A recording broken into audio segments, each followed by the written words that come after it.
Bueno, buenos días a todos. Muy bienvenidos. Gracias a todos los que están conectados y a los que se van a ir conectando. Y vamos a comenzar hoy, miércoles 8 de julio, con el primer ciclo de webinars organizados por el área de capacitaciones y formación profesional del Grupo BASA.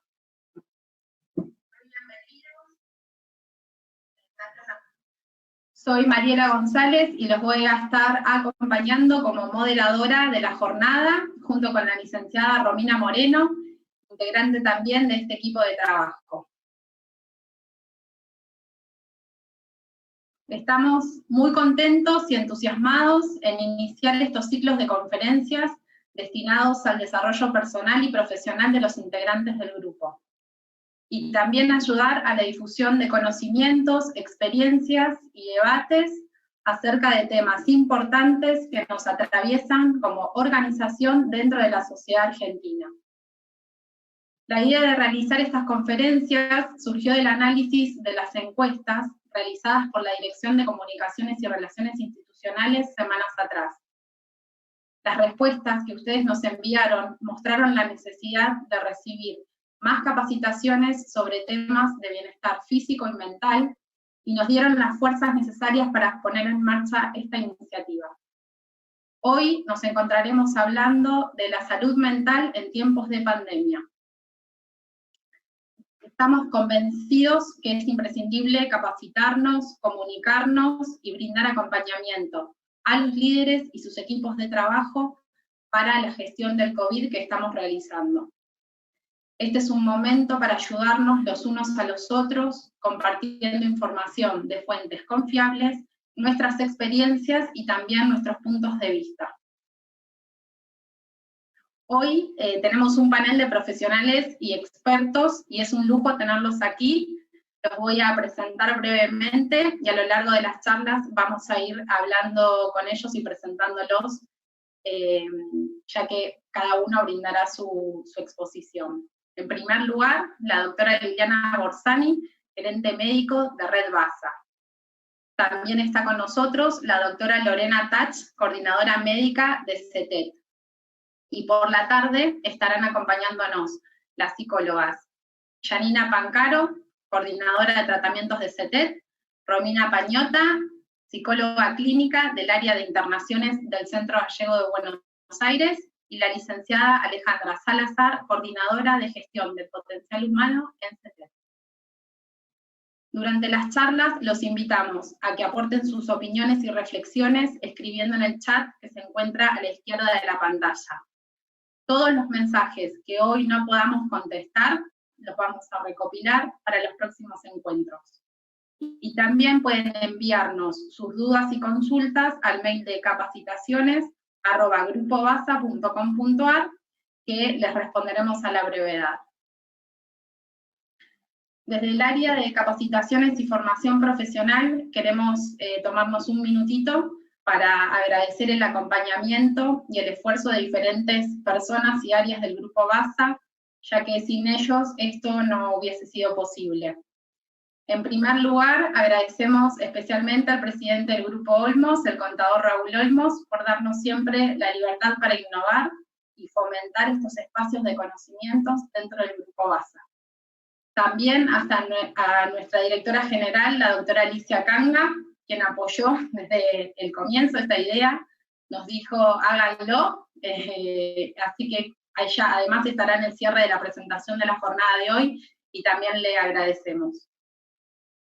En tercer lugar, a la gerencia médica de Red BASA, la doctora Liliana Borsani, que nos acompañó para dar forma a esta propuesta y nos asesoró en el armado de los temas. Al equipo de sistemas y soporte técnico, una mención especial a Marcelo Danivele y a Rolando Echarri por la gestión técnica en el armado de la plataforma e-learning y ser soporte de este webinar.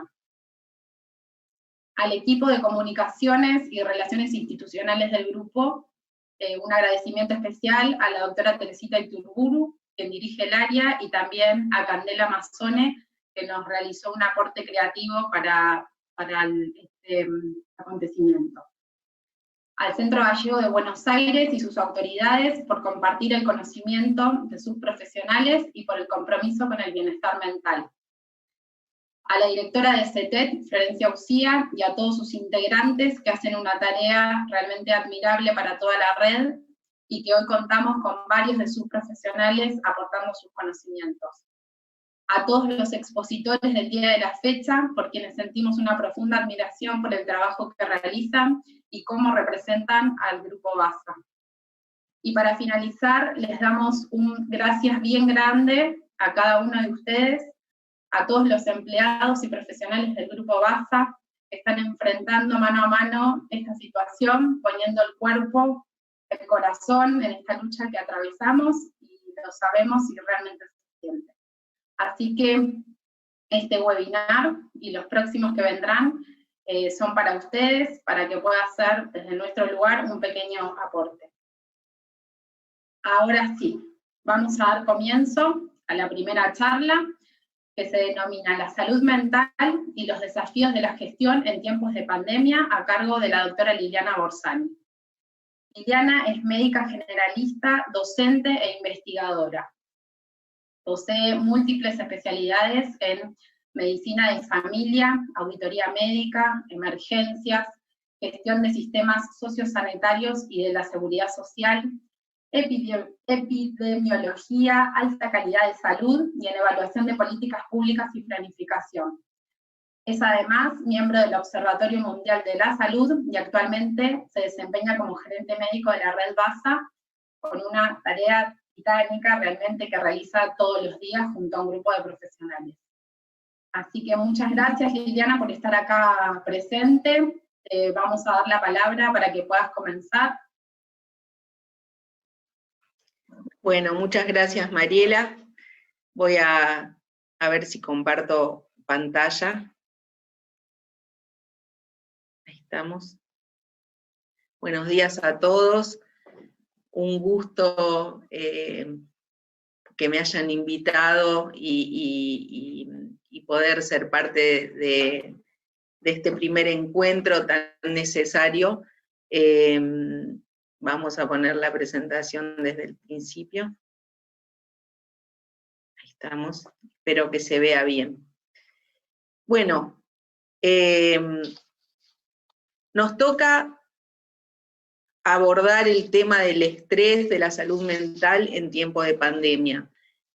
Van a ver que los slides están escritos, digamos, bastante desarrollados, justamente para que todos los compañeros que están en los sanatorios y se conecten luego puedan también acceder a esta presentación sin necesidad a veces de escucharla en vivo, y además va a ser grabado. Así que vamos a arrancar hablando un poco sobre este acontecimiento que a todos nos sorprendió, nos puso a prueba, nos aceleró en cuanto a las decisiones, a las dinámicas, pero también nos unió como grupo de trabajo aún más, y nos obligó a ayornarnos en ciertas situaciones que ahora vamos a ver en lo inmediato. Son nuevos desafíos, los desafíos en salud son dinámicos, todo el tiempo hay que estar alerta y hay que poder avanzarlos desde las diferentes aristas para lograr éxito en el enfrentamiento, que no nos da tiempo generalmente y que todo es en lo inmediato. La pregunta central que nos vamos a abordar en este conversatorio es qué nos pasa a nosotros como trabajadores en el marco de la salud mental y cómo estamos enfrentando esta pandemia que aún no termina.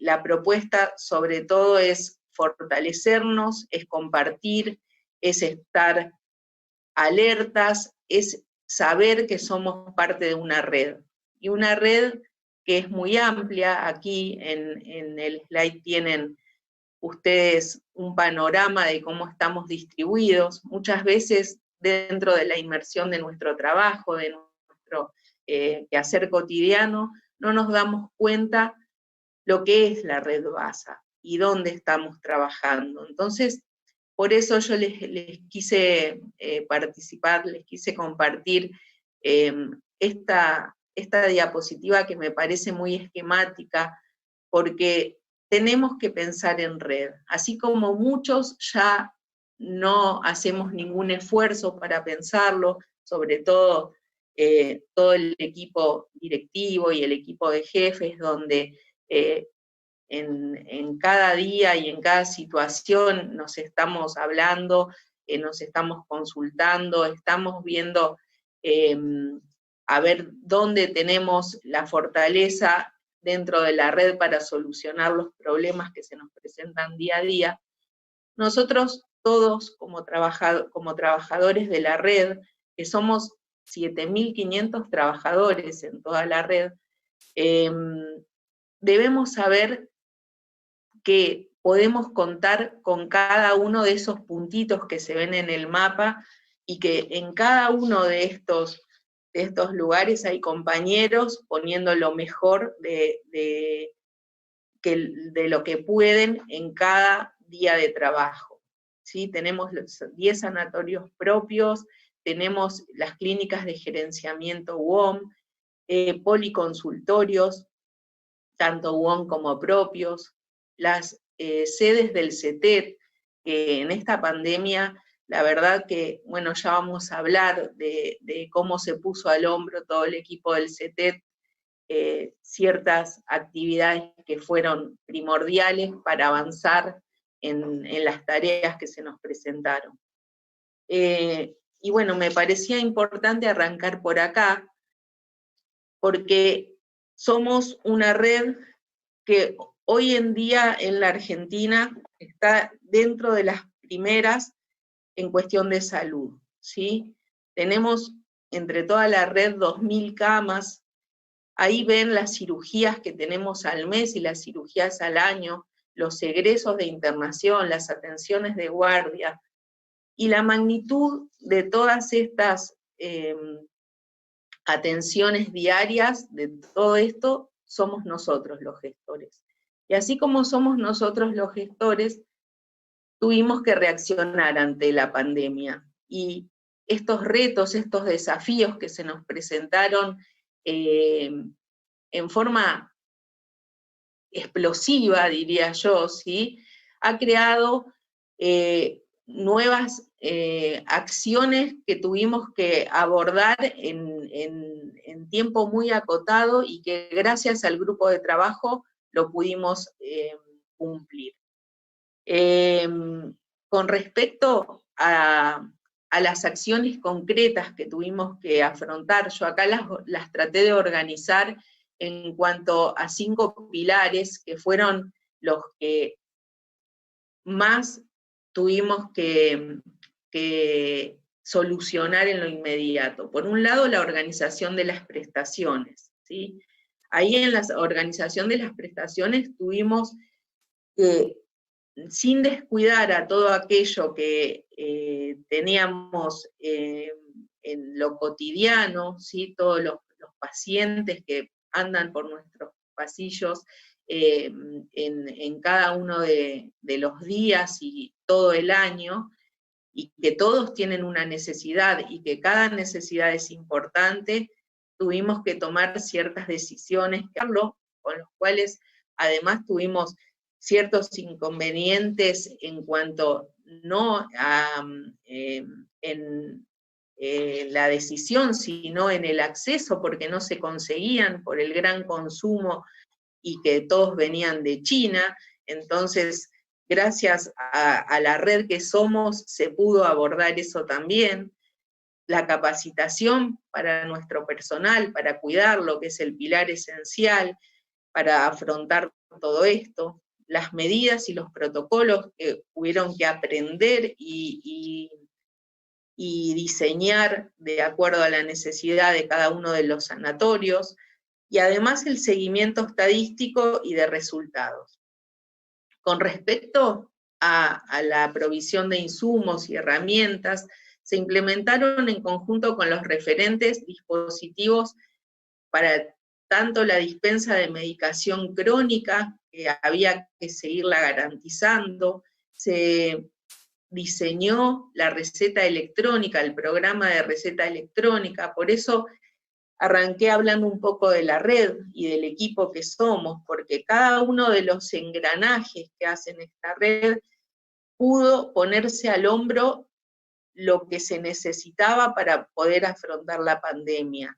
Entonces, desde lo que fue prestaciones médicas, nosotros presentamos la necesidad de seguir dando la provisión a todo el paciente crónico, el paciente que ya conocemos y que sabemos que necesita su medicación y que no la podemos interrumpir, tanto lo que es el plan materno-infantil, los diabéticos, los hipertensos y otras patologías que consumen normalmente y que están muchos empadronados, medicación o insumos, ¿sí? Descartables, y además teníamos los nuevos pacientes que hubo que seleccionar también según necesidad, y que para eso se implementó rápidamente cuidando a nuestro paciente de que no venga justamente para poder estar aislado, el programa de receta electrónica, se capacitó a los médicos en el uso de receta electrónica, se los tuvo que empadronar, realizar todo lo que fue necesario para poder lograr esto en cuanto a la coordinación con las farmacias. Se implementó también para lo que es el personal la compra de insumos centralizada, tanto para lo que son los elementos de protección personal como todos los descartables y todo lo que se utiliza.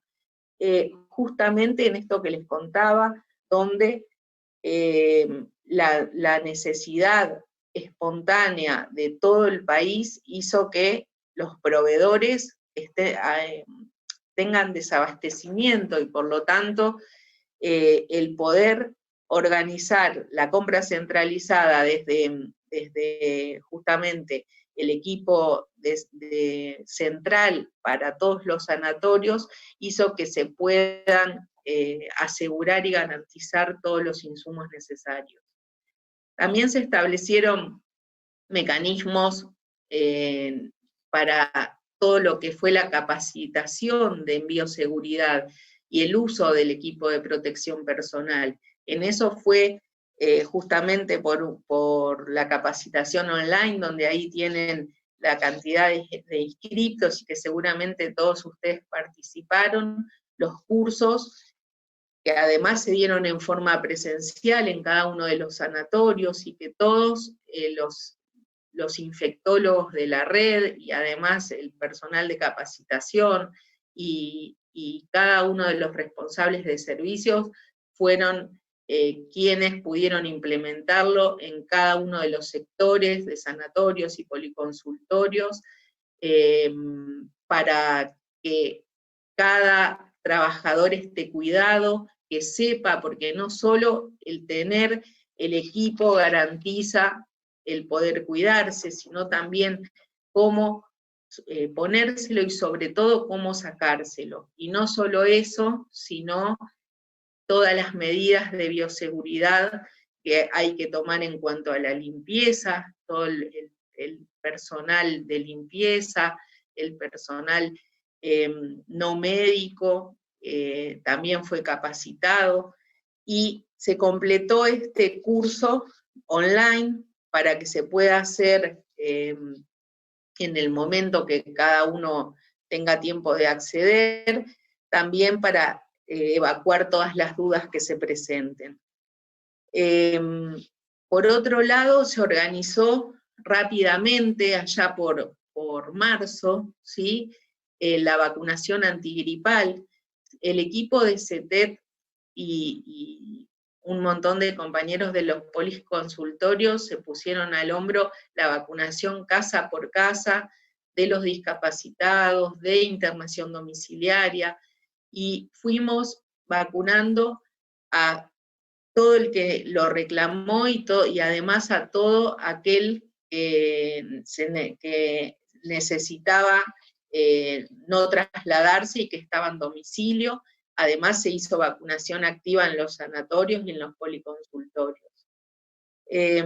Por otro lado, había que adelantarse a una necesidad que sabíamos que iba a suceder, que era organizar los equipos médicos completos, equipos de enfermería, equipos de mucamas, de ordenanzas, de camilleros, a fin de que los servicios críticos estén garantizados, aprendiendo de la experiencia de Europa, en esto de la pandemia se nos adelantó.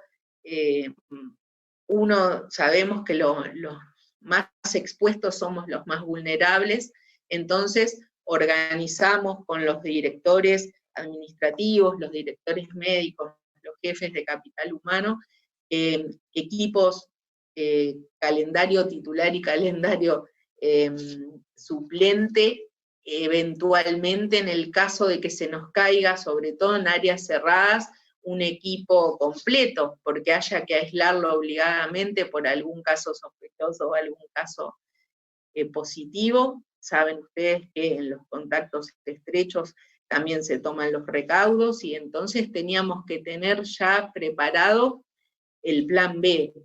Eso fue no solo estamos en el medio de la pandemia, muy difícil, porque sabemos que todo el personal tiene su ocupación diaria y que además muchos tienen pluriempleo, entonces fue un gran desafío y es un gran desafío que lo estamos llevando adelante exitosamente con mucho, mucho trabajo.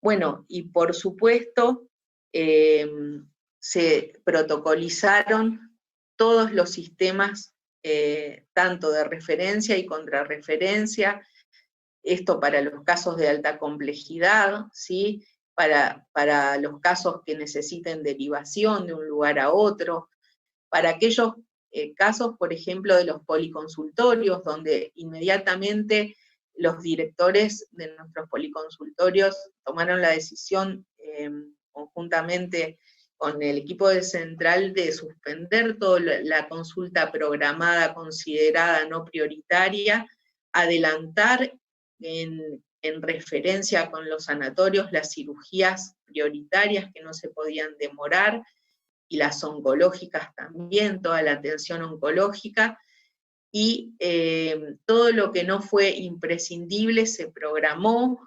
Inmediatamente ahí se implementó el servicio de telemedicina, con lo cual veníamos trabajando ya desde el año pasado, pero que nos encontró con el desafío de tener que implementarlo inmediatamente, y por suerte hoy es un éxito. Hay muchos de los médicos que por obligación se tuvieron que confinar por cuestiones de salud o por cuestiones de edad, están participando de la plataforma telemedicina. Es necesario que todos ustedes lo conozcan también, porque a veces uno dentro de la misma red no se entera que existen estas cosas, si bien están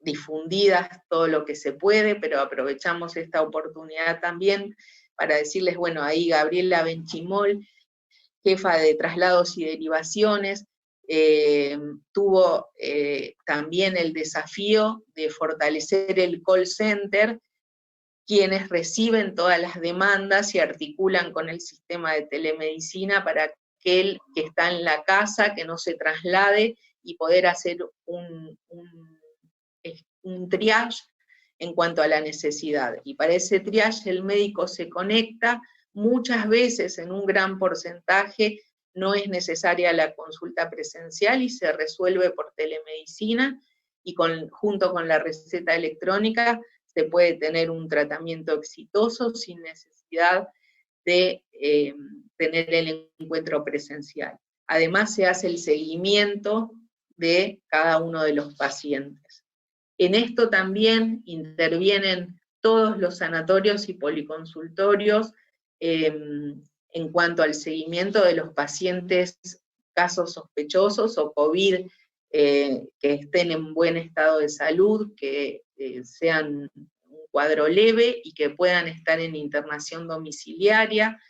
Cada día se los llama, se registra los signos vitales, cómo están, si tienen alguna complicación, se articula, si necesitan que los vea algún profesional, y así la internación domiciliaria logró que se pueda tener más camas disponibles para aquellos que lo necesitan en lo sanatorial. Esto fue un desafío para todos nuestros sanatorios también, donde rápidamente se reaccionó para planificar el aumento previsible de las camas de UTI, de todo el espacio de aislamiento, de las camas de aislamiento. Se incluyeron aperturas, incluso para ampliar la capacidad de camas, se inauguraron sectores en tiempo récord, en el Centro Gallego, en el Policlínico Regional Avellaneda, en Santa Clara de Quilmes, donde se amplió la capacidad instalada para poder dar respuesta a la necesidad que hoy en el pico, gracias a Dios la tenemos por todos estos esfuerzos.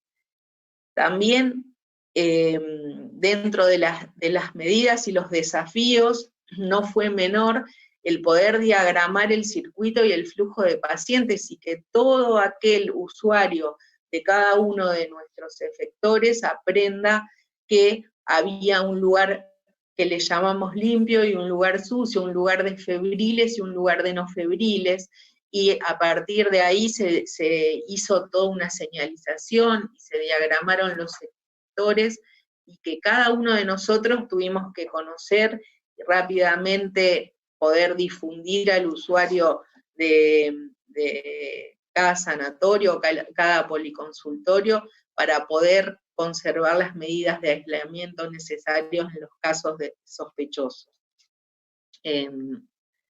Bueno, ya voy a terminar con las medidas, pero me parecía importante el poder mencionarlas todas juntas, porque cuando me las puse a listar, dije, es increíble que en tan poquito tiempo hayamos logrado todos estos objetivos. Y eso es gracias a que somos un equipo y que trabajamos en red, si no, no se pudiera lograr. Se instrumentaron los seguimientos, se aseguró, digamos, que cada uno de los sectores haya tenido capacitación. Para eso también el área de comunicación está haciendo encuestas respecto a poder chequear cada uno de nosotros cómo lo sentimos y si nos sentimos capacitados o sentimos que nos falta capacitación. Cada director gestionó y planificó estrategias a fin de liberar espacios también para los pacientes en aislamiento. Cuando se interna alguno, primero se internaban en forma agilada, luego hubo que agrupar por cohortes cuando ya las camas no nos alcanzaban. También diseñar altas tempranas e internación domiciliaria. Todo el equipo de SAP también estuvo trabajando para poder registrar eso. Se articuló con los municipios y con el sindicato para el hotel en el caso de alojamiento de pacientes en buen estado de salud, pacientes leves en domicilio, pero que por cuestiones de espacio no se podían aislar en su domicilio, a fin de poder garantizar todo esto. Bueno, ya mencioné lo del seguimiento telefónico, que es exitosísimo y que quiero aprovechar a agradecer a todos aquellos que están participando, tanto el equipo de CETET que arrancó liderando esto, como cada uno de los agentes que están participando activamente y que registran día a día en los policonsultorios y en los sanatorios. Y además se continúa con el seguimiento y con aquellos casos alerta en nuestra central de derivaciones, en los consultorios de telemedicina, y se va orientando en cada situación. Bueno, después de listar esta inmensidad de acciones en tiempo récord, esto no ha terminado, esto continúa y tenemos desafíos muy importantes. Y el desafío más importante es poder sostener el equipo de trabajo. Y por eso estamos tan preocupados desde el área de la gestión en abordar cada una de las aristas que necesitamos como equipo para no caer, para no estresarnos y para poder fortalecernos día a día.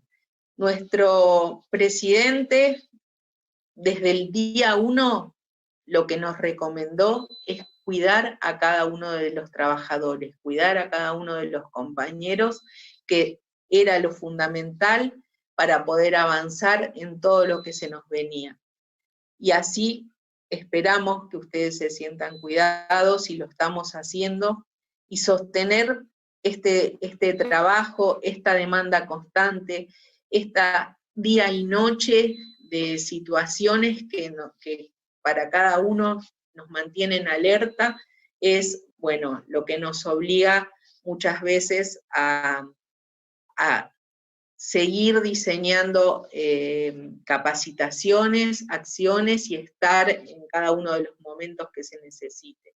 Algo que me olvidaba es el seguimiento estadístico y de los resultados con respecto a lo que también parte del trabajo sanatorial es registrar los datos continuamente. Saben que hay un sistema único de vigilancia epidemiológica, eso también fue un desafío, el poder aprender a manejarlo, el acceder a los usuarios en cada uno de nuestros efectores, el aprender, y le agradezco muchísimo a todos nuestros bioquímicos, nuestros jefes de laboratorio, aprender todas las técnicas también, no solo para hisopar y de laboratorios, sino también en cuanto a la manipulación de las muestras, al traslado de muestras, y el poder llenar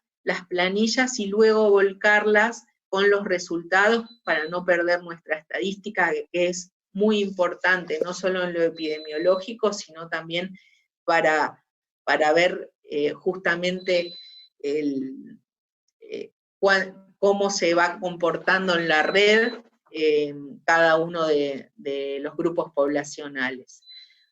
Hoy, por ejemplo, tenemos ya en la red, sí, chequeados 3.828 casos, bueno, y ahí tienen los datos de ayer con respecto a el estado de cada uno, cuántos están internados, cuántos derivados, cuántos lamentablemente fallecieron, y los muchos que se fueron de alta.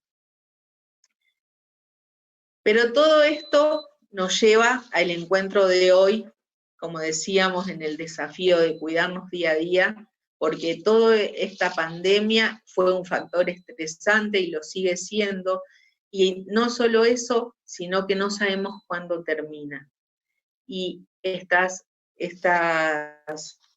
alteraciones, esta alteración en nuestro quehacer cotidiano, en los desafíos que nos presenta día a día y que tenemos que abordar, nos genera cargas, nos genera no solo reacciones en cuanto a lo mental, sino también a mantenernos en la alerta constantemente, y muchas veces esto que nos enfrentamos tiene por un lado un estrés que es esperable. Ustedes saben que el estrés se genera cuando la capacidad de resistencia y la capacidad de cargas que nosotros podemos abordar en el día a día se desequilibra, como una balanza que ahí en el dibujo está. Cuando las cargas son mayores a lo que nosotros podemos soportar, nos estresamos. Y este estrés va alterando cada una de nuestras esferas, ¿sí? La esfera psíquica, la esfera cognitiva, la conducta, hasta podemos llegar a enfermarnos con un estrés sostenido. Por eso el encuentro de hoy es tan importante, porque cada uno de nosotros tenemos que aprender a manejarlo. Y no podemos evitar estar estresados en las situaciones que estamos atravesando. ¿Por qué? Porque justamente lo que tenemos que afrontar en cada día es algo que nosotros desconocemos, y eso nos pone a prueba. Y en cada momento tenemos que tomar alguna acción que nos va a generar una situación de estrés. Pero tenemos que saber cómo manejar ese estrés y tenemos que conocer qué es lo esperable para luego poder abordar y saber parar también y aplicar todo lo que sea necesario para poder bajar un poco la tensión. Bueno, sabemos que el estrés, en este diagrama se muestra muy bien, puede suceder por diferentes instancias, ¿sí? No solo nosotros estamos estresados, ¿sí? La inseguridad, los delitos, la muerte, problemas familiares, dificultades económicas, esto que está sucediendo en toda la población, no solo en los trabajadores de la salud, con respecto a cómo está el comercio, cómo están las actividades económicas, con el confinamiento produce muchísimo estrés, y además nosotros más vulnerables todavía porque estamos expuestos todo el tiempo a situaciones de riesgo con respecto al virus. Eso hace que en cada una de nuestras acciones estemos prestando atención a ver si estamos usando bien el equipo, si lo estamos sacando, lo estamos sacando bien, si estuvimos en contacto con una cosa, con la otra, y todo eso nos va generando cambio de conductas, cambio de ánimos, y bueno, cuando algo se desequilibra demasiado, se enciende el semáforo, como vemos ahí, y nuestro cuerpo va a reaccionar, ¿sí? Bueno, esto muchos ya lo sabemos, pero ¿dónde se dispara la respuesta fisiológica? Se dispara también una alteración en cuanto al nivel de ansiedad, ¿sí? Nosotros tenemos, por un lado, una situación incómoda en cualquier momento de nuestra vida, ya vamos a experimentar reacciones físicas, no solo mentales, con respecto a una situación que no tenemos control. Pero en una situación sostenida, en una situación de pandemia, podemos experimentar estos síntomas constantemente. Podemos y tenemos que saber que podemos experimentar irritabilidad, cambios de humor, ansiedad, problemas para dormir, hiperreactividad, estar irascibles, tener enojo, contestar mal. Entonces, conociendo esto, la idea de este encuentro, y me van a suceder en el conversatorio especialistas en el tema, que van a poder abordar el tema mucho mejor que yo, lo que les quiero transmitir con esta charla es qué es lo esperable y qué no es lo esperable, de todas estas situaciones que estuvimos viendo que nos tuvimos que enfrentar de un día para el otro. Es muy importante saber qué es lo esperable para saber cómo manejarlo. Desde lo médico, nosotros sabemos que el cuerpo reacciona al estrés, ¿sí? Estos cambios que están a la izquierda de la pantalla, que recién les mencionaba, tiene un porqué desde lo químico en nuestro cuerpo, ¿sí? El estrés va a generar en el hipotálamo, en nuestro sistema nervioso central, que ciertas hormonas estén más activas, ¿sí?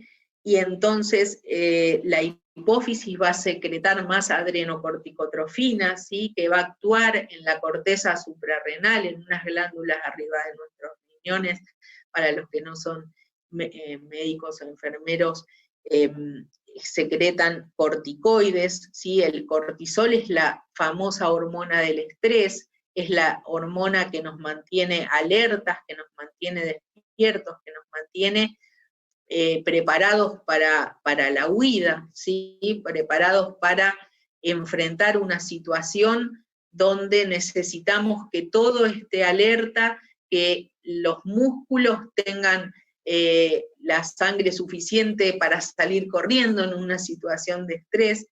Entonces, así cuando aumentan los corticoides constantemente, porque estamos en situaciones de estrés todo el tiempo, ¿sí?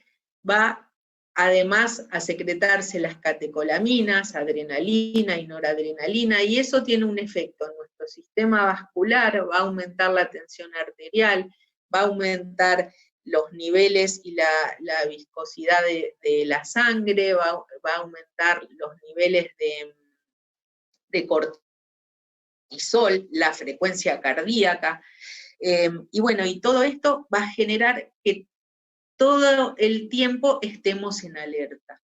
Por lo tanto, es necesario conocer estas situaciones desde lo que nos está pasando en el cuerpo para poder afrontarlos. Estas adrenalina y noradrenalina, las catecolaminas, las hormonas del estrés, algo que debemos saber es que se metabolizan, por ejemplo, con la actividad física. Por eso ya vamos a ver que es muy importante el poder descargar en algún momento del día. Y saber qué va a ser esperable. Nosotros cómo vamos a estar cuando estamos todos los días en una situación de estrés sostenido, vamos a estar hiperalertas, vamos a reaccionar a veces inadecuadamente ante una situación que no sería esperable, que reaccionemos irascibles, vamos a tener dificultades a veces para la adaptación familiar, para la adaptación social, podemos tener deseos por un lado de frustración combinado con un deseo de solucionar todo, eso hay que tener mucho cuidado también, ¿sí? De creerse que somos imprescindibles en la situación y no parar a descansar. Eso es algo que debemos respetar mucho, ya lo vamos a ver en 2 o 3 diapositivas más, con respecto a cómo poder enfrentar esta situación. ¿Por qué? Porque es para cuidarnos y para que este sistema se sostenga en el tiempo en algo que sabemos que no va a terminar de un día para el otro. Estas reacciones de estrés también nos van a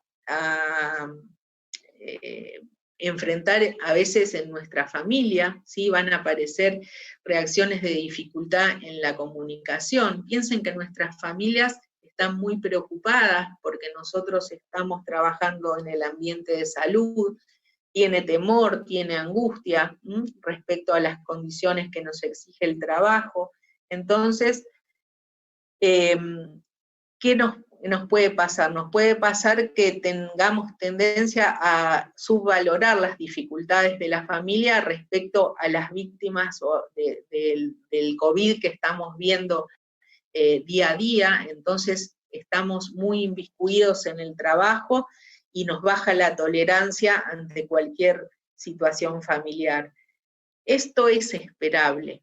Y en el equipo también es esperable, problemas que se presenten con dinámicas internas, problemas de comunicación, que no se solucionen los problemas o que haya conflictos interpersonales. Esto hay que saber que es esperable, ¿sí? En el equipo, en un servicio, por ejemplo, X, ¿sí? De cirugía, de clínica, de enfermería, el equipo de maestranza, el equipo de camilleros, donde algo sale mal y enseguida va a haber una tendencia a ver quién hizo mal las cosas. No, en esto tenemos que poder conocer que estas situaciones de estrés nos van a poner ahí, que nosotros debemos aprender a salir de eso y actuar como equipo, hacer alianzas que sean positivas, y no alianzas contradictorias o subgrupos donde unos están viendo a ver qué hace mal el otro. Cosas que pueden suceder y que debemos conocer para poder afrontarlas adecuadamente. Bueno, y también pueden aparecer patrones donde se descalifica o se subvalora a otro compañero porque se equivocó en algo, porque no lo conocía o porque lo hizo mal. Este es el momento de ser solidarios con el equipo, con los compañeros, porque yo creo que nunca, como en mi vida, que vi y tengo un tránsito en la salud en diferentes lugares, nunca nos puso a prueba algo como esto en cuanto a la dinámica de equipo. Hoy en día es tan importante el médico de UTI como el camillero, como quien se viste entero para llevarle la comida al paciente, como el que abre la puerta y ve las normas de seguridad. Creo que nunca como el COVID nos puso a prueba en cuanto a las alianzas de equipo. Y eso es algo que lo veo como muy positivo. Con respecto a lo que es la comunidad, la UBA, esto lo voy a pasar rapidito, después lo pueden leer, es un estudio muy interesante con respecto a indicadores preocupantes que puso de manifiesto esto mismo que mencionábamos en nuestra red, en los sanatorios, pero en lo que es los vecinos, los ciudadanos, ¿sí? Algo que aparece, está descrito en el área de salud mental como el síndrome de la cabaña, donde el confinamiento, el encierro en forma prolongada, va dando algunas situaciones que aparece en cada uno de quienes están confinados, incluso como temor a salir, ¿sí? Temor a todo lo que se ve en la televisión, por eso recomiendan acotar las horas en el día, y esto va generando patrones en alteraciones de la dificultad del sueño, sensaciones de cansancio y letargo, dificultad para concentrarse, y uno a veces dice, pero no sé, si mi mamá estuvo todo el día en la casa, no hace nada, ¿y por qué se siente cansada si está confinada? Bueno, son todas situaciones que se presentan y que están descritas como alteraciones que tienen que ver con estrés por esta justamente síndrome de la cabaña, ¿sí? O el prolongado encierro. Entonces también lo debemos conocer, porque cuando nosotros llegamos a nuestra casa de trabajar todo el día, nos enfrentamos a una familia, a los niños, que tienen también esta realidad que debemos conocer. Y es importante saber que causa angustia, causa desasosiego todo lo que no conocemos. Creo, bueno, acá está muy representado, ¿sí? La incertidumbre es lo que más altera a las personas, ¿sí? Más que la angustia, más que la ansiedad, más que la tristeza. La incertidumbre es la sensación más difícil de enfrentar y la que más genera estrés. ¿Por qué? Porque el no saber qué va a pasar va desequilibrando todas las esferas, la física, la espiritual, la emocional, y termina alterando lo corporal. Y bueno, y van a pasar los meses y va a haber también unas situaciones de pesimismo que debemos enfrentar y que debemos conocer, tanto en los equipos de salud como en la población en general. Ya nos está pasando, ya están, yo que estoy en contacto permanente con todos los sanatorios,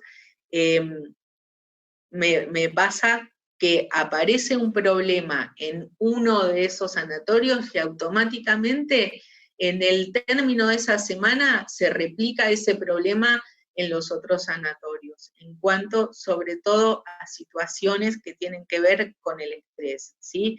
con problemas entre equipos, con situaciones que van apareciendo que no están relacionadas a lo técnico, sino a estas cuestiones que es importante tenerlas presentes en cuanto al estado mental, ¿sí? Al pesimismo, al cansancio, a toda la incertidumbre que genera la perpetuidad de la pandemia y que siempre estamos atravesando el día a día. Bueno, y esto es lo que va a hacer la diferencia, el conocer. Yo creo que la capacitación de hoy, de cada una de las oradoras que me suceden, va a ser clave para que cada uno de nosotros sepamos cómo afrontar estas situaciones, que son inevitables, ¿sí? Saber que nuestros compañeros de trabajo están igual que nosotros en un estado de hiperalerta y que las reacciones que mencionamos son esperables, que nos vamos a encontrar con equipos irritados, que nos van a contestar mal. Si somos jefes, siempre nos van a decir lo que está mal y no todo lo que conseguimos para el servicio, para estar cuidados o estar bien, que va a haber enojo, va a haber impotencia, va a haber cansancio. Ese cansancio también hay que saber parar a tiempo porque nos lleva a cometer errores en la bioseguridad. Lo que mencionamos en cuanto a la atención voluntaria, al aumento en cuanto a la ansiedad, al poco tiempo de escucha, ¿sí? Esto de que vamos a hablar con nuestros equipos o con nuestros compañeros y va a haber un poco tiempo de escucha y después cada uno va a estar cumpliendo las actividades que tiene que cumplir, que necesitamos además recuperarnos rápidamente de cualquier situación porque hay que seguir la rueda. Entonces, para finalizar, vamos a trabajar en el día de hoy en recomendaciones para el cuidado de la salud mental, tanto de los trabajadores como también de los pacientes. Con los pacientes hay que tenerles paciencia, ¿sí? En cuanto a las situaciones que se van a presentar, que a veces consideramos nosotros mismos, ¿pero qué me viene a preguntar esto cuando estamos en el medio de una pandemia? ¿Qué necesidad tiene de decirme que le tuvo un poco de lumbalgia, que se quede en la casa? No, tenemos que explicar, tenemos que abordar, tenemos que utilizar todas las herramientas que anteriormente describimos con respecto a lo que poseemos en la red, por suerte, de la telemedicina, el call center, para tratar de abordar también esa necesidad, porque todas las individualidades son importantes, y es tan importante el atender a ese paciente que nosotros a veces consideramos que no sería lo más urgente, como la emergencia en sí. Por supuesto que en diferentes tiempos, por supuesto que nosotros mismos debemos seleccionar cada una de las prioridades, pero garantizar la prescripción de la receta, la prescripción del atenolol, la prescripción de la insulina, porque si no ese paciente se nos va a descompensar y va a ser otro que tengamos internado.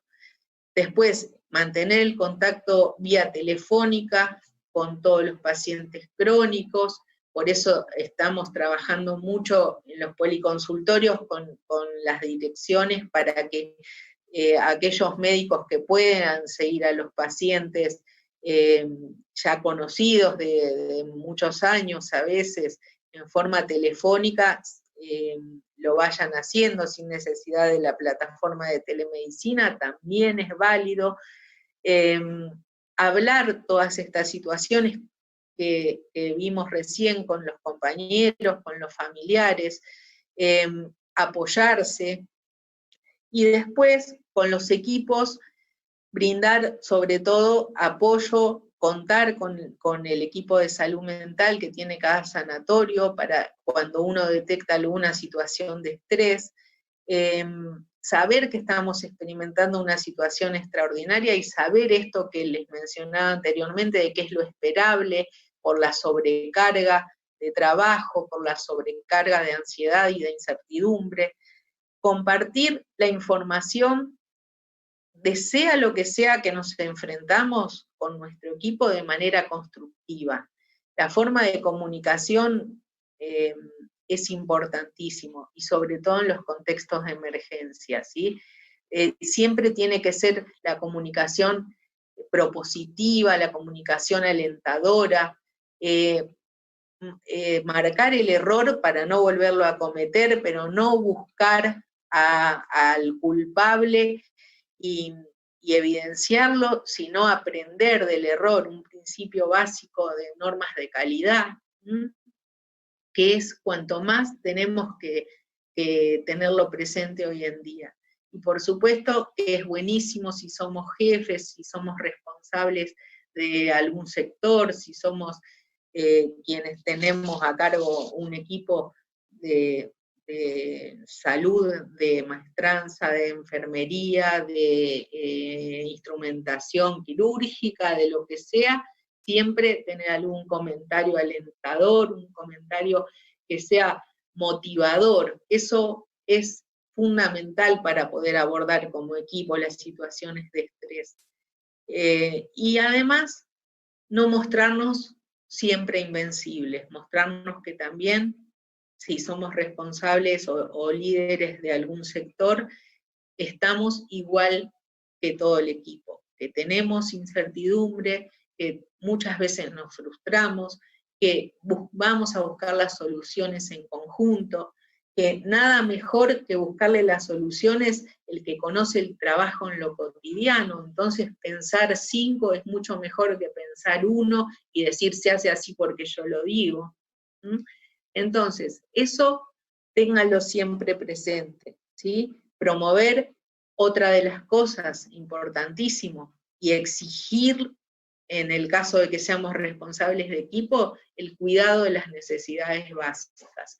Nos damos cuenta a veces que estamos todos vestidos con el equipo de protección personal y salimos del sanatorio y no tomamos agua, ¿sí? Porque es re difícil sacarse todo para tomar agua, o aguantarse de ir al baño porque si no hay que cambiarse todo otra vez. Bueno, hay que respetar los horarios, ¿sí? Sobre todo los que hacen guardias de muchas horas, importante para cuidarnos el respetar los horarios de descanso, poder tomarse el descanso, por supuesto, con todas las medidas que recalcamos y que en muchas ocasiones vimos que fallaron algunas medidas de distanciamiento, tener mucho cuidado, pero tomarse el tiempo de mantener las rutinas de alimentación, de hidratación y de descanso, porque eso va a hacer que nuestra inmunidad se preserve y que no nos pongamos vulnerables ante el virus que estamos constantemente expuestos. Esto que hablamos reiteradas ocasiones hoy de ser conscientes de nuestras emociones, ser conscientes de lo que nos pasa, detectar cualquier síntoma de depresión, ansiedad. A todos nos está pasando por estos días que nos cuesta dormir, o nos dormimos muy cansados y a las 4 de la mañana nos despertamos. Eso es estrés, hay que saber manejarlo, y para eso tenemos que implementar algún momento de una rutina física en el día, ya sea salir a caminar, si tenemos lugar, alrededor de nuestra manzana o en la cinta, o hacer algún tipo de ejercicio físico para bajar las catecolaminas que durante todo el día acumulamos en nuestra sangre.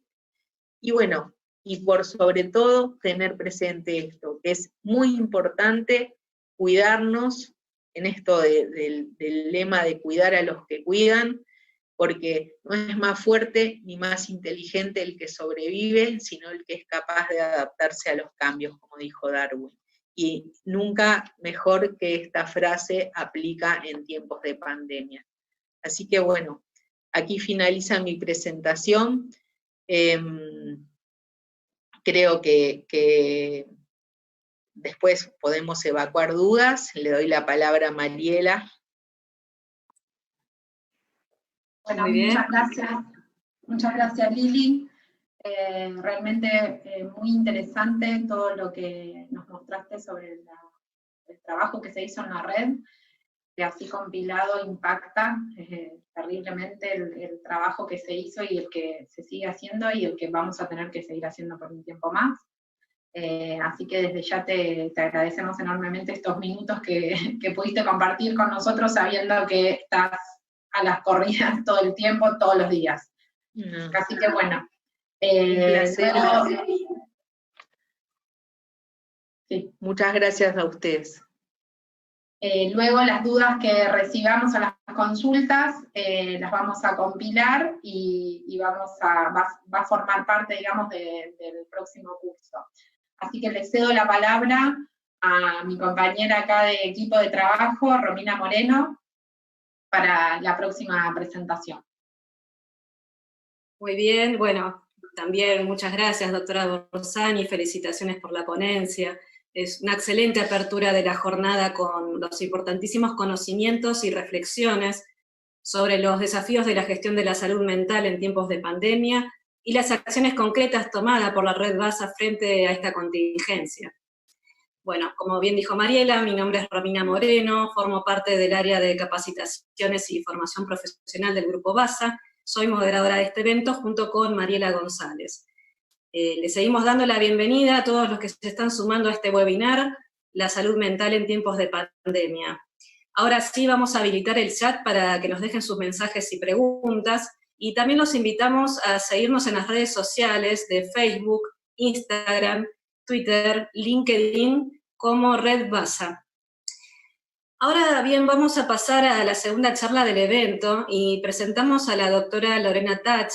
Ella es médica pediatra, paliativista, y se desempeña como coordinadora médica de CETED, los Centros de Tratamiento y Estimulación Temprana del Grupo BASA. Su ponencia será sobre cómo comunicar malas noticias. Al finalizar la charla nos daremos unos minutos para contestar algunas preguntas del público. Muchas gracias y adelante, doctora Tach.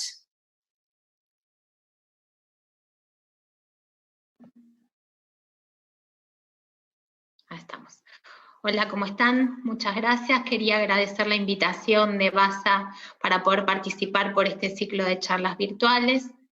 Y bueno, vamos a lo que nos convoca.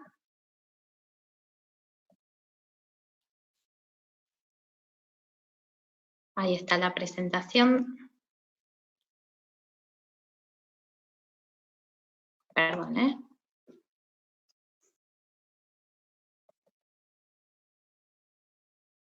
Ahí está. Bueno, vamos a reflexionar juntos sobre cómo dar malas noticias en estas épocas tan complejas que nos están tocando vivir por estos días. Comenzamos con lo primero que debemos hacer foco, que es sobre la comunicación. Este pensamiento de Simpson de los años 80 hace un paralelismo sobre lo que es la comunicación y sobre los tumores. Lo que nos cuenta es que la comunicación puede ser benigna y maligna, puede ser invasiva y puede generar metástasis en los familiares, es decir, si llega como una mala noticia. La verdad es uno de los agentes terapéuticos más importantes en nuestro proceder como equipo de salud, pero siempre debe darse en una frecuencia y en una dosis determinada, sin perder nuestro objetivo, que es tener conocimiento de la esperanza y de la negación que tienen al recibir esta mala noticia. ¿Por qué es favorable estar bien comunicados?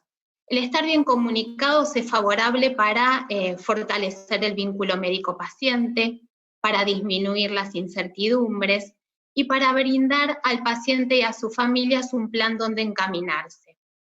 Un paciente que no está comunicado y con noticias por parte del equipo de salud es un paciente que está aislado, es un paciente que no tiene el control de su vida porque no sabe cómo serán los próximos días, porque no sabe si tiene que estar internado, si está grave, por qué tiene que hacer reposo, qué le depara el resto de sus días.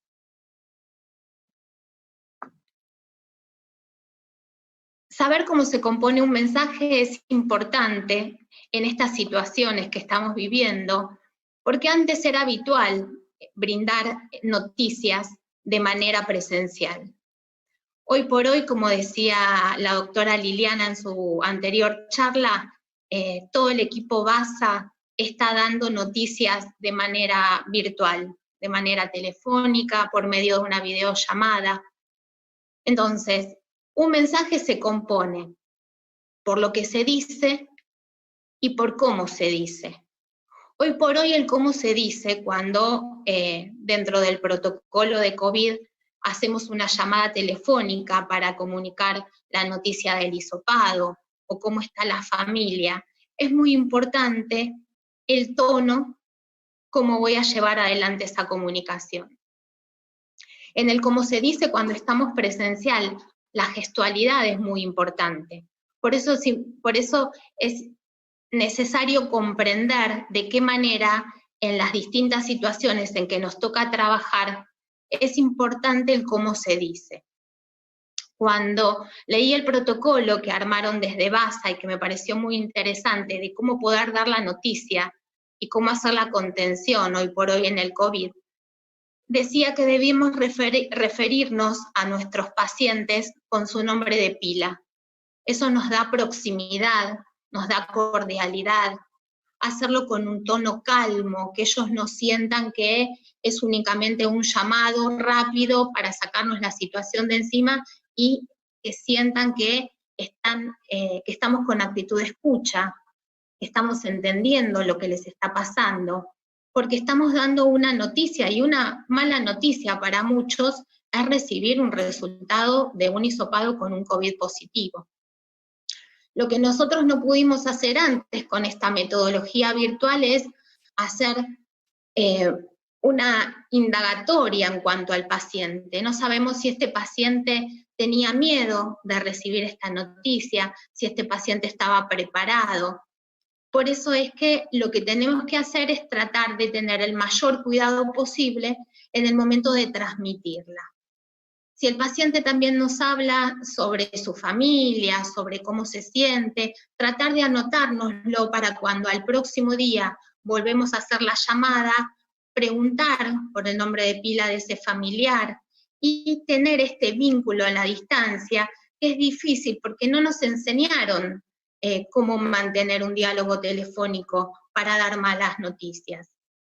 Cuando nosotros estamos de manera presencial, como también a más de uno nos toca, la parte de la gestualidad es muy importante, porque no es lo mismo que yo dé un diagnóstico tapándome la boca, mirando para abajo, tratando de evadir, que si doy una noticia de forma relajada, con actitud de escucha, tranquila, mirando a los ojos.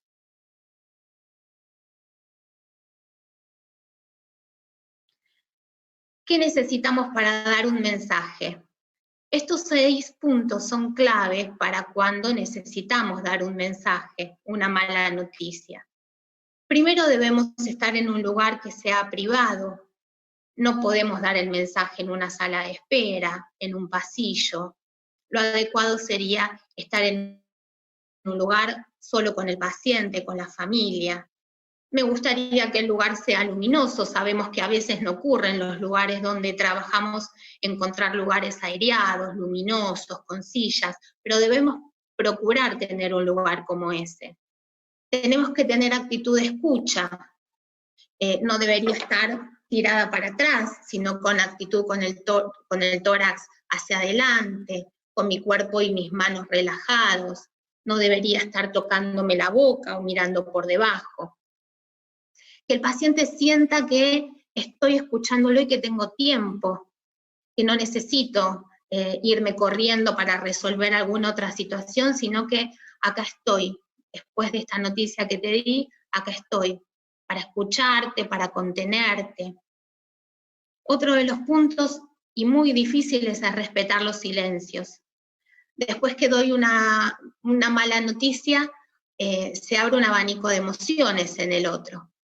Y muchas familias y muchos pacientes se quedan callados, llorando o pensando. Y en esas situaciones a veces nos sale tratar de ocupar los espacios con palabras y abrumar. Y la idea es poder respetar el silencio del otro. Y la tarea más difícil, y si ustedes lo pudieron experimentar, es tratar de nosotros mantener ese silencio, porque es angustiante esperar en silencio la respuesta del otro. Otro tema importante es la manera de demostrar la no distancia. No debería sentarme en un gran escritorio donde el paciente está en un extremo y yo estoy del otro, sino que me debería sentar de lado, poder entablar contacto visual y mirarlo a los ojos, con esta actitud de escucha, relajado, y poder tocar de vez en cuando su mano si es que el paciente me lo permite. En muchas ocasiones, y como experiencia les cuento, de que yo necesito, después que doy una noticia, tratar de tocar al otro. Si fuera por mí, hasta lo abrazaría después de dar esta mala noticia. Pero aprendí a lo largo de los años que hay gente que no quiere ser tocada y que no necesita ser abrazada por mí.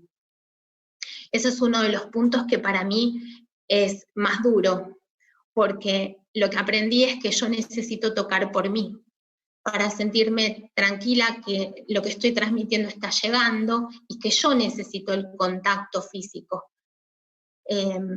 Pero en esos momentos, y sabiendo cuáles son mis emociones y qué es lo que necesito, trato de contenerme y solamente tocar a quien desee ser tocado.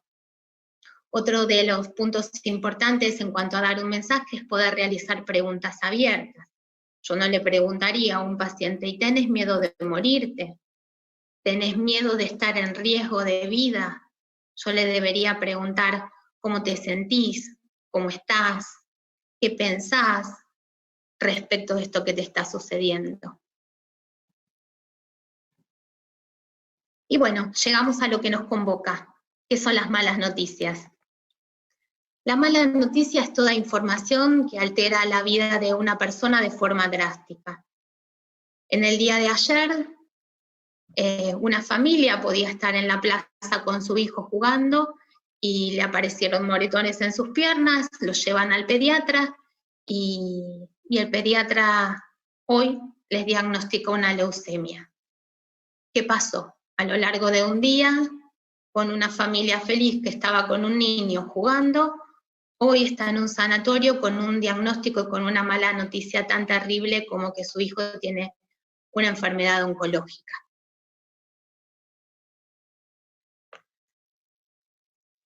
Es fuerte el impacto emocional que nos genera a todos desde el equipo de salud dar malas noticias. No solamente se siente mal el que recibe la noticia, sino que es fuerte el impacto que recibimos los agentes de salud cuando debemos darlo. Sabemos que es una práctica frecuente, pero que es una práctica difícil. De hecho, creo que este tema no lo habré hablado nunca en la facultad. No me enseñaron cómo plantearme ante una situación para dar una noticia que no es buena. Nosotros nos sentimos siempre responsables del paciente, y más si conocemos al paciente y su historia de vida. Armamos este vínculo médico-paciente o agente de salud y paciente y tenemos un vínculo más allá de el paciente de tal diagnóstico. Entonces nos duele también transmitirle que no tiene una enfermedad con un pronóstico favorable, que está en riesgo su vida. Nosotros también tenemos temores y ansiedades, como hoy decía Liliana. Antes de dar un diagnóstico y un mal diagnóstico, seguramente todos nos sentimos con mucha ansiedad, tenemos estrés, tratamos de prepararnos un mapa mental de por dónde empezar a decir, y tratar de sentirnos seguros de las maneras que vamos a transmitir sin perder el eje de todo lo que hablamos antes, tratar de manifestarnos tranquilos, demostrar empatía. A todos los que hacemos salud nos cuesta aceptar la impotencia ante la finitud. De hecho, soy pediatra y cuando elegí ser pediatra era porque el niño tenía una larga vida. Yo disfrutaba al principio pensando en que los pesaba, que los medía, que hablaba con sus familias de la escuela, puericultura, cómo dar la teta, cómo preparar una papilla. La vida me fue llevando por estos lugares de los cuidados paliativos y la verdad que es frustrante decirles a unos papás que sus hijos tienen una enfermedad limitante para la vida. Otra de las cosas que hacemos como agentes de salud cuando damos un diagnóstico es cerrar la brecha entre la realidad y las expectativas. Todos pensamos que tenemos una larga vida, pero ante una mala noticia es como que nos presentan la realidad y cuando la verdad aparece, sabemos que nuestras expectativas son distintas. Cuando damos una mala noticia tenemos que estar preparados para dos situaciones muy importantes. Uno es el abanico de reacciones que puede producir a quien se lo estoy diciendo. Después de tantos años, podemos estar preparados de las emociones que podemos provocar en el otro cuando damos una mala noticia. Pero también debemos tener herramientas para nuestras propias emociones. Y creo que esto nos va llevando a la experiencia del transitar y conocer cuáles son las emociones que nos aparecen en determinados momentos. Yo les quería compartir con esto que al principio de mi carrera, cuando únicamente era pediatra y no era paliativista, cada vez que fallecía un paciente, por esto de acompañar a los pacientes oncológicos pediátricos, yo tenía mucha angustia después que el paciente partía. Y la manera en que trataba de compensarme era durmiendo. Y a lo mejor podía pasar 24, 48 horas para que mi cabeza se resetee y yo poder sentirme tranquila después del acontecimiento que había vivido. Cuando hice cuidados paliativos, un docente me dijo, y si en la habitación 1 se está muriendo un paciente y en la habitación 2 se está muriendo otro, ¿cómo haces si después de que el primero parte no tenés resto? Así que fue un trabajo interno para hoy poder preservarme y cuidar al que cuida, como puso también Liliana en una diapo en su presentación. Tenemos que aprender a cuidarnos, tenemos que saber cuál es nuestro punto débil y cómo actuamos ante determinadas situaciones para tratar después de tener resto. La verdad. La verdad debe ser nuestra compañera de batalla. Siempre que damos una mala noticia, debemos hablar con la verdad, ya sea con el paciente, con los familiares. Nunca debemos mentir al paciente, nunca. Y debemos evitar decir una verdad de manera arrolladora, de manera abrupta. Les cuento también que siempre cuando intento dar un diagnóstico médico, es para poder explicar por qué como paciente debes estar en esa situación. Por ejemplo, si tengo niños que tienen alguna enfermedad, como por ejemplo un tumor, una leucemia, siempre trato de explicar al margen de a la familia, al niño, cuál es la patología y por qué lo voy a tener que pinchar todos los días, por qué no va a poder ir al colegio, por qué se tiene que quedar internado. Y una vez hace muchos años en el Centro Gallego me había tocado una paciente que había venido de Córdoba, que tenía 7 años, y en el momento que para mí era habitual, después de hablar de sus papás, decirle a mi paciente, Francesca se llamaba, y le digo, Fran, ¿te cuento por qué estás acá? ¿Por qué viniste? ¿Qué es lo que está pasando? Y mi paciente, esta nena de 7 años, me dijo, no quiero saber. Y la verdad que fue la primera vez que alguien, y con tan menuda edad, me miró y me dijo, no quiero saber. En esos momentos yo sentí frustración, porque ¿cómo seguía? Me habían cambiado el librito de cómo era decirle la verdad a un paciente. Su hermana estaba con ella jugando, tenía 5 años, su hermanita, y su hermanita dijo, yo sí quiero saber qué tiene Fran. Bueno, aquí que era su hermana logré explicarle por qué estaban en Buenos Aires, porque había que pincharla todos los días, pero la verdad que Francesca a lo largo de todo su tratamiento nunca me dio el lugar para poder contarle lo que ella tenía. Y por más que yo siempre le quise decir la verdad a ella, tuve que respetar su deseo, que fue de no contarle a ella lo que tenía. La verdad debe ser soportable y progresiva. Muchas veces cuando nosotros tenemos la noticia sentimos que ya tenemos que contarla y que tenemos que contarla del mejor modo para que el otro se entere absolutamente de todo de lo que le está sucediendo. El tema es que a veces hay pacientes que no desean conocer su diagnóstico, como en el caso de Francesca, o hay esposos que prefieren decir, no, yo prefiero que lo hables con mi mujer, yo prefiero que se lo digan a mis hijos, la verdad que doctor lo dejo en sus manos, pero háblelo con ellos.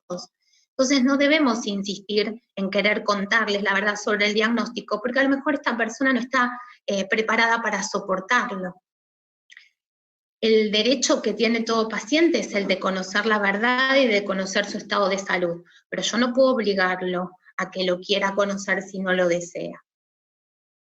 La verdad debe ser soportable y progresiva. ¿Por qué también progresiva? Porque el primer día que doy un diagnóstico, no debo querer explicarle y decirle toda la verdad de lo que va a acontecer. Primero tengo que saber cuál es la información que este paciente tiene sobre la situación que está viviendo, si conoce a alguien con el diagnóstico que le estoy dando.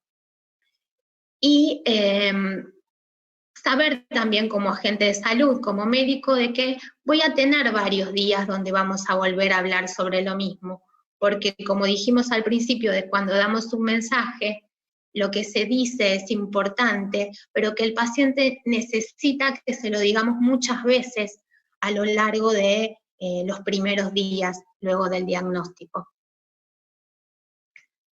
El protocolo de malas noticias es más o menos lo que estuvimos hablando hasta recién. Hay protocolos internacionales y este es uno que está traducido, donde nos habla del entorno que debemos tener en el momento de dar esta mala noticia. Hablamos del espacio, hablamos que sea un lugar ventilado, un lugar que sea con sillas para que se pueda sentar tanto el médico, el familiar y el paciente. Tenemos que indagar sobre la percepción del paciente, qué es lo que siente, cuáles son sus expectativas, si está al tanto de lo que le está pasando o no. Tenemos que invitarlo a que le podamos contar de qué se trata la enfermedad, y que él nos autorice a poder comunicárselo a su familia, que sus familiares autoricen tener este diálogo con el paciente. Comunicar lo que estuvimos hablando hasta recién, la vía de comunicación, cuál es la manera en que me planto ante la comunicación y cómo lo digo. Generar la empatía, que el paciente sepa o el familiar sepa que estoy y que en el momento de dar la mala noticia no estoy haciendo un relato de cuento, sino que sabemos que es una situación impactante y que es dolorosa para el que lo está recibiendo. Y el último paso del protocolo es la estrategia. Es la estrategia que vamos a armar con esta tríada de tratamiento, que es el médico, el familiar y el paciente. Una vez que esta tríada de tratamiento se conoció, armó el plan, se puede cumplir el tratamiento sin tener ninguna discrepancia entre lo que uno piensa y el otro dice, y los tres llevarían adelante el mejor tratamiento posible. A veces la información que debería ser dada a un paciente es bloqueada por algún familiar, y así hablaríamos de la conspiración del silencio. La conspiración del silencio son todas aquellas estrategias o esfuerzos que hace el paciente o la familia para evitar que les llegue el diagnóstico y el pronóstico a alguno de los intervinientes. Esto en definitiva es un acto de amor, porque es como entre la familia trata de proteger al que tiene esta enfermedad o al que le tiene que llegar este diagnóstico.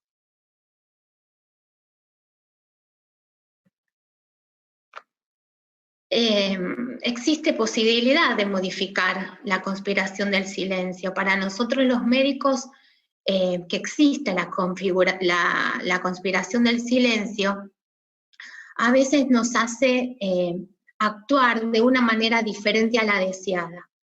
¿Por qué? Porque como sabemos que no podemos transgredir a la solicitud del familiar, que es que por favor no le digamos al paciente qué es lo que les está pasando, no tenemos mucho diálogo con el paciente y tratamos de evitarlo porque no sabemos qué decirle. Ese paciente de ese modo se siente aislado y debe pensar, qué raro que no me vienen a ver, qué raro que no me cuentan, pero en realidad es porque no pudimos modificar la conspiración del silencio. Lo que debemos saber es que debemos aceptar sin juzgar. Si algún familiar nos refiere que no quiere que su paciente se entere de lo que están viviendo, debemos reconocer que existe una conspiración del silencio, porque a veces vamos a querer decirle algo al paciente y tenemos por detrás a la familia gesticulando de que no digamos, que mejor no, que mejor salgamos. Entonces debemos tener en claro qué es lo que está sucediendo. Debemos también pedir permiso para poder hablar con el paciente y decirle a la familia, confíen en que yo no les voy a decir el diagnóstico, pero no debemos mentirle. ¿Está bien? Siempre tenemos que tratar de fomentar que esta conspiración del silencio se pueda quebrar. Lo que hay que hacer es aprender a negociar. No es fácil. A veces la conspiración del silencio no se rompe. Y un paciente termina con su enfermedad, a lo mejor sin saber qué es lo que le pasó, porque su familia decide preservarlo y cuidarlo y que no se entere el diagnóstico. Ante esta instancia, nosotros también debemos armar una estrategia de acompañamiento, sabiendo que los familiares armaron esta sobreprotección para que el paciente no se entere de lo que le está pasando. Acabar con la conspiración del silencio es doloroso para nosotros los médicos también, porque sabemos que es por medio del amor que los gestaron estos familiares, y que en el momento de tratar de romper esta conspiración del silencio, van a aflorar emociones por parte de los involucrados. Va a haber tristeza, va a haber angustia, va a haber culpas, pero yo les puedo asegurar que una vez que la conspiración del silencio desaparece, todo fluye con más naturalidad y es más simple poder manifestarse. La adaptación emocional en estos momentos en que estamos viviendo también nos acontece día a día. Habitualmente nosotros nos adaptamos a distintas emociones, y más cuando se trata de malas noticias. En el año 70, la doctora Elizabeth Kubler-Ross, que era una médica que se ocupaba sobre pacientes y la finitud de vida, ella hablaba que ante una mala noticia debíamos pasar por 5 fases de adaptación. Y hoy por hoy se sigue pensando de que tenemos que transitarlas. Estas las podemos transitar en este orden, a veces se pueden superponer, y lo favorable es que la última fase aparezca y que no nos dé lugar a duelos patológicos con situaciones y con malas noticias que no se pudieron resolver en estas fases antes. La primera fase siempre es la de la negación. Cada vez que nosotros vamos a dar una mala noticia, sabemos que del otro lado va a haber un familiar o va a haber un paciente que va a decir, no puede ser, esto porque me tocó a mí, se fijaron bien, pero los estudios, y sí, es el aislamiento que se va a producir cuando les llevamos la noticia, porque no van a poder comprender qué les está pasando a ellos. La segunda fase es la ira. ¿Por qué? Porque la mala noticia produce rechazo, enojo. Muchas veces como agentes de salud también somos maltratados, como si nosotros fuéramos responsables del diagnóstico de ese paciente. Somos responsables desde que vamos a trabajar para tratar de ayudarlos, pero no desde porque les vino la enfermedad. Entonces, también saber que podemos ser maltratados por llevar la mala noticia. Pero bueno, tenemos que tratar de que la familia en otra fase comprenda de que solamente le estamos transmitiendo lo que está sucediendo. La tercera fase es un pacto y negociación, que acá es donde los médicos ya nos sentimos un poco más tranquilos y decimos, bueno, vamos en camino. ¿Por qué? Porque el paciente empieza a transar con nosotros y empieza a decir, bueno, listo, está bien, ya entendí, lo único que le pido, lo único que te pido es que no sufra, de que no le duela. Y ahí lo importante es nuestras palabras y nuestro compromiso. Tal vez nosotros no podemos cambiar el destino, pero sí podemos cambiar del modo en que se van a ir sucediendo las cosas. Podemos comprometernos a que no va a tener sufrimiento, porque podemos tener toda una escala de tratamiento analgésico, podemos comprometernos a que pueda estar un familiar, a que tenga visitas. Todo eso podemos pactar y negociar con nuestro paciente. La cuarta fase es la depresión, y que obviamente que esto es sano, porque el paciente empieza a sentir una situación de pérdida de la salud, y empieza a hacer propia la mala noticia que fue apareciendo. Y la última fase es la fase de la aceptación, que es donde el paciente o la familia tienen otra tranquilidad y están haciendo la noticia propia.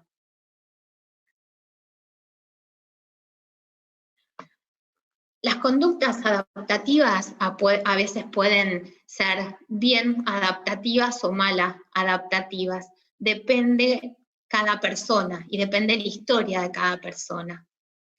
Las malas noticias no es difícil solamente de oír, sino que es difícil también poder darlas. Comunicar malas noticias es una tarea muy compleja. Como les conté antes, no estamos preparados. Yo creo que nunca a lo largo de nuestras vidas vamos a estar preparados para dar malas noticias. Y otra de las cosas importantes a contarles es el ocultamiento de la verdad. Pareciera que cuando tratamos de ocultar, tratamos de no decir, de un modo nos estamos protegiendo nosotros, los profesionales de la salud. Yo les voy a contar una historia que muchos de ustedes a lo mejor deben conocer por un programa que les conté, que fue cuando un paciente mío de 10 años vino a mi consultorio porque tenía un tumor en el brazo y le había empezado a doler nuevamente. Mi paciente se sienta del otro lado del escritorio y me dice, Lore, me duele otra vez el brazo. Entonces yo que le miré el brazo y me di cuenta que ese brazo estaba aumentado de tamaño otra vez y que me di cuenta que la enfermedad había vuelto, le desvié la mirada y le dije, debe ser por las vacunitas que te estamos aplicando, pero vamos a hacer una resonancia y después volvemos a hablar. Y bajé la mirada. Mi paciente del otro lado del escritorio bajó hasta la altura del escritorio, me trató de encontrar la mirada nuevamente y me dijo, ¿entonces es por las vacunitas? Y lo volví a mirar y le volví a decir, sí, es por las vacunas. Quédate tranquilo que vamos a hacer el estudio, después hablamos. Mi paciente sale del consultorio, se encontró con el oncólogo afuera, y lo primero que le dice es, te quiero decir que me volvió la enfermedad, pero no se lo digas a la doctora Lore, porque ella todavía no se dio cuenta y así no se pone mal.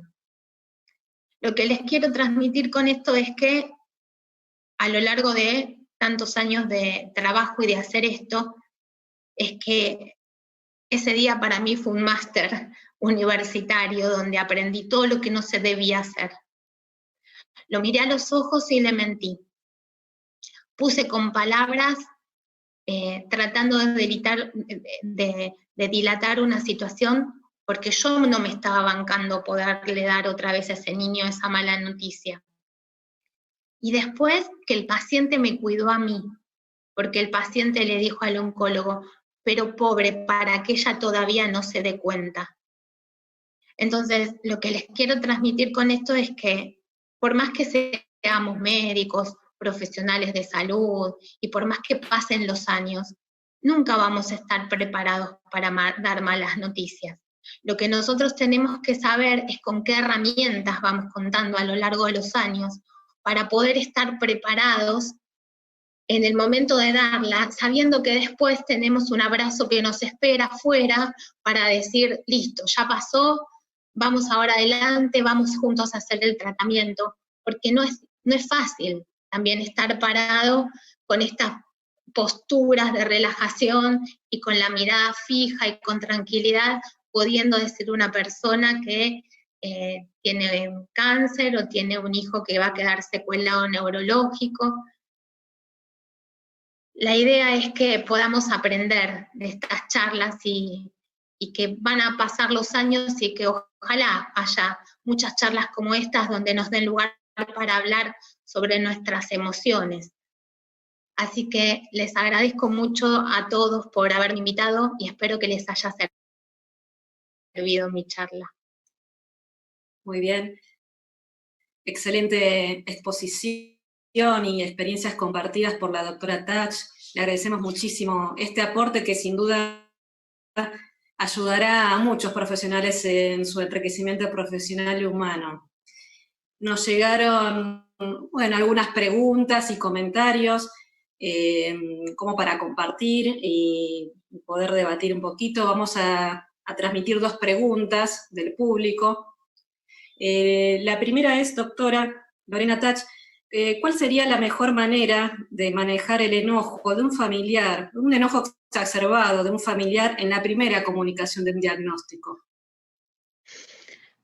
Sí, y es lo que hablábamos sobre las etapas de la adaptación. Este familiar directamente después de recibir la noticia pasó a la segunda fase, que es la del enojo. Con palabras habría que decirle, a mí me saldría tratar de abrazar para contener, pero sabemos que el otro nunca va, en esas situaciones va a rechazar mi manera de contener.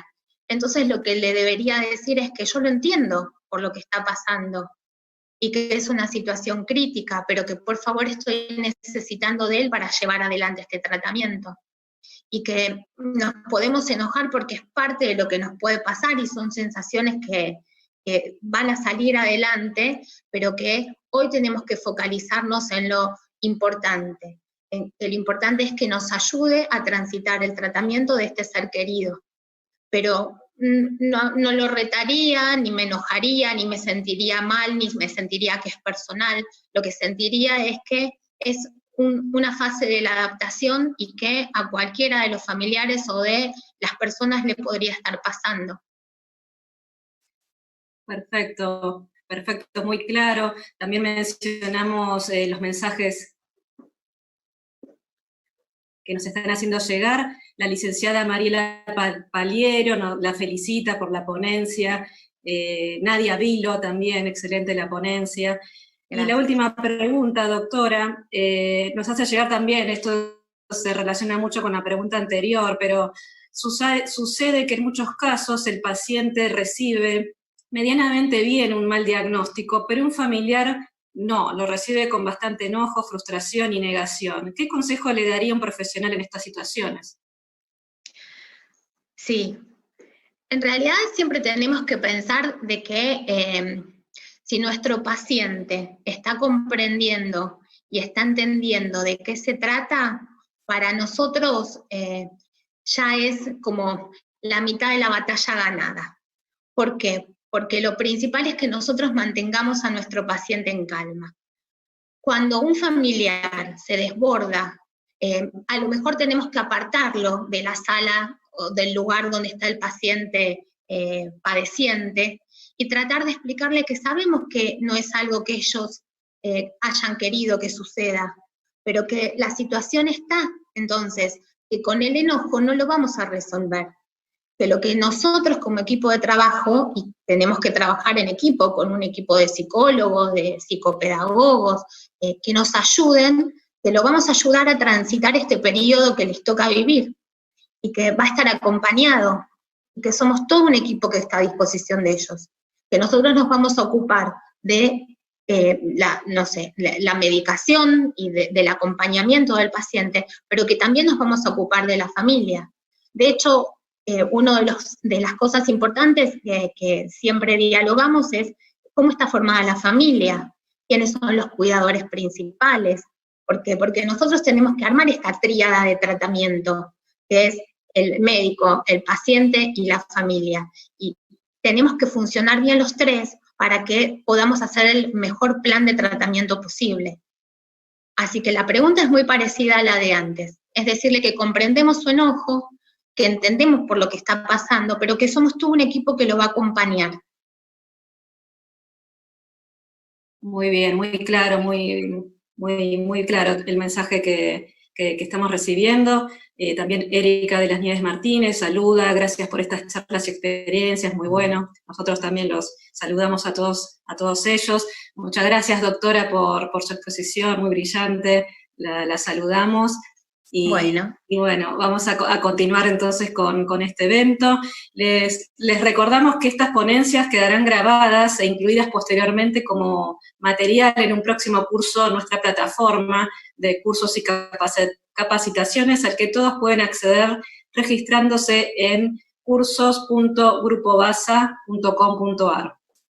Tenemos una gran asistencia de participantes en el webinar y les agradecemos el interés y todos los mensajes recibidos. Aquellos mensajes que no se han podido leer en vivo, los vamos a compilar para hacerlos llegar a los expositores y trabajarlos en un próximo encuentro. Bueno, ahora sí vamos a realizar un breve receso y nos vamos a volver a encontrar para la segunda parte de este webinar.